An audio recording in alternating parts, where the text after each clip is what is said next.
Hello guys, welcome to my lecture series. Myself Pinky Bhowmik, Assistant Professor, Department of Physics, JIS College of Engineering. This is my 7th lecture.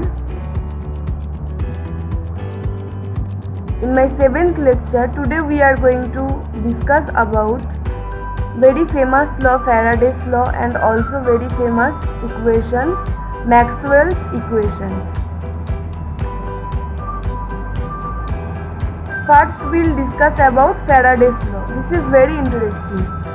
Now there are two laws of Faraday, first law and second law. So first we will go through the first law.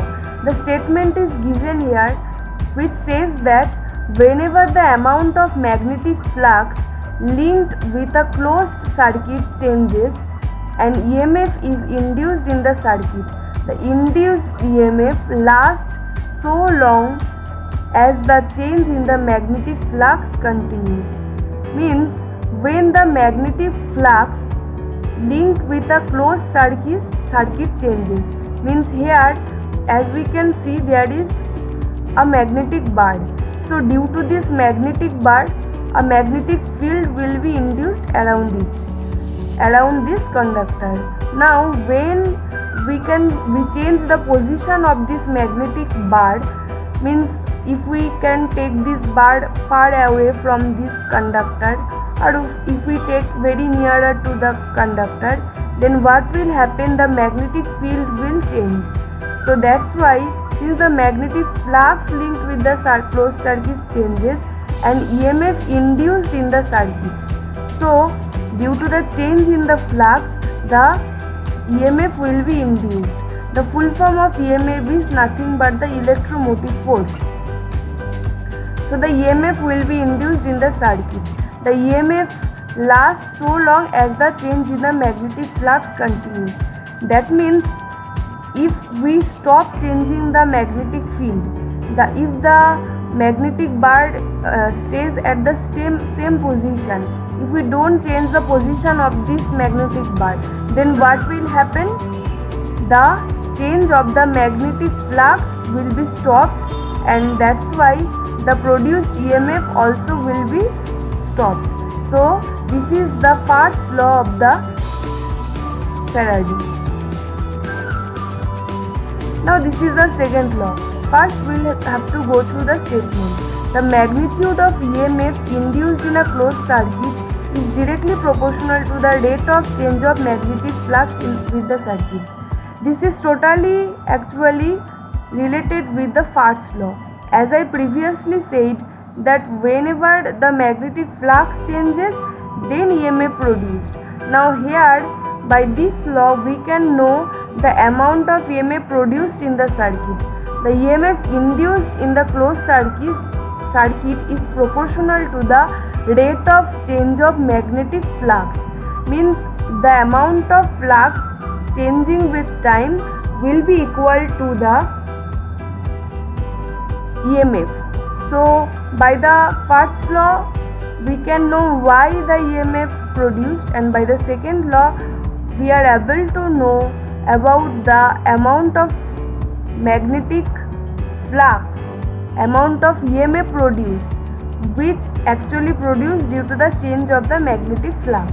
So this is about the first law and this is about the second law. Now what is first law and second law? The statement we know and the fact also we know. Now this is the formula.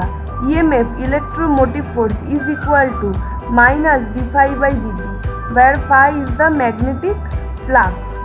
Now integration over nabla cross d dot ds, this is the EMF, is equal to minus ddt of phi equal to integration over b dot ds.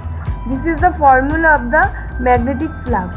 So integration over b dot ds is equal to minus dB by dt dot ds.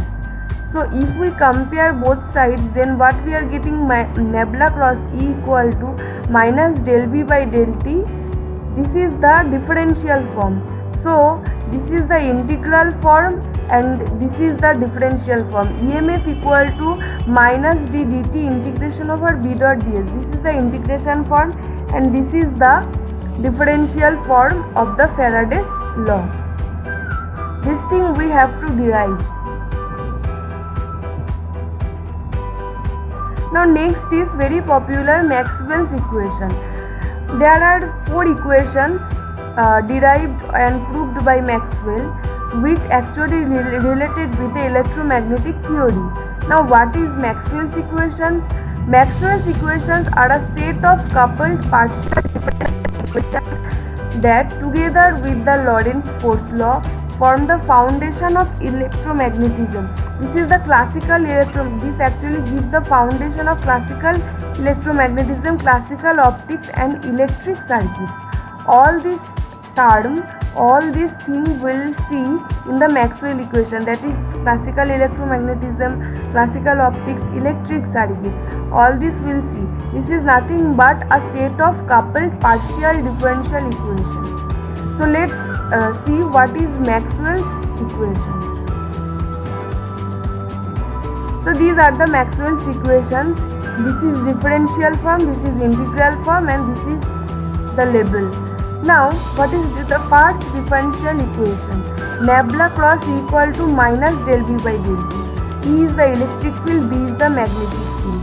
Now if we take the integration both sides, then integration over E dot dl equal to minus del V by del T dot ds. This is the integral form. This is Faraday's law. Okay. Now Nabla cross H equal to J plus del T by del T. J is the current density, D is the displacement current. Now this is the integral form again, integration over H dot dl. If we do the integration both sides, then by the surface integration we can write H dot dl equal to I plus, because integration over J dot ds can give us the total current I, and del T dot ds. This is Ampere circuital law, but this is actually the modified Ampere circuital law. This is the modified Ampere circuital law. Now third one is Nabla dot D equal to rho. Rho is the volume charge density, D is the displacement current. Now if we take the volume integration both sides, then this is integration over rho v dv and this is integration over Nabla dot v dv. So by the Gauss's theorem we can write integration over d dot ds. Since Gauss's theorem states that integration over Nabla dot a dv equal to integration over a dot ds. So by the Gauss's law we can write it. Now Nabla dot b equal to 0. So if we do the volume integration both sides, by the Gauss's theorem, as I previously said, so by the Gauss's theorem we can write Nabla integration over b dot ds equal to 0. An integral form of Maxwell's equation can be found either by using divergence or Stokes theorem. As I said, this one we can write by divergence theorem, and here if we take both sides surface integration, then how we can write integration over E dot dl? By Stokes theorem. All electromagnetic waves must conform or obey the 4 Maxwell's equations. So if we go to the first,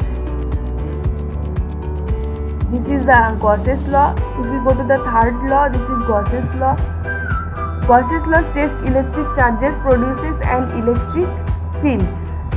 Second is Gauss's law for magnetism. There are no magnetic monopoles. That means Nabla dot D.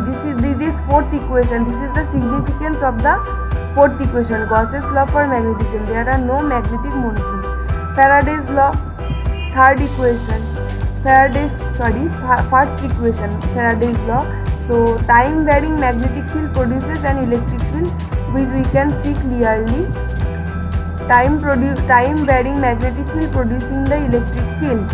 Ampere's law, steady current and time varying electric field produce a magnetic field, that we can see clearly here.